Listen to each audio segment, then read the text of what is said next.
好，上次拍咗個女版啊，今次去拍下男版嘅 tasting。我覺得呢個非常之重朱古力味嘅，呢個咧都重朱古力嘅，但係咧就冇第一個嗰個咁重朱古力味，我覺得好有驚喜呢個。我覺得佢10分膠嘅，膠味咧係比較重嘅，好多牛奶味啊！如果太多牛奶味咧，如果太多牛奶，朱古力味冇定期。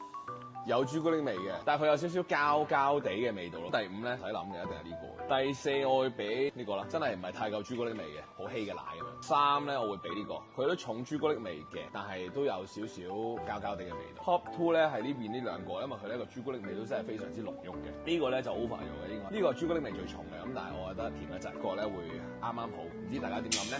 可以喺下面度 comment 留翻你嘅 rating 俾我聽啦。比較淡啲，哇！呢個係結啲喎，呢個就稀翻少少。有冇啲結啲嘅咧？好似有啲結啲。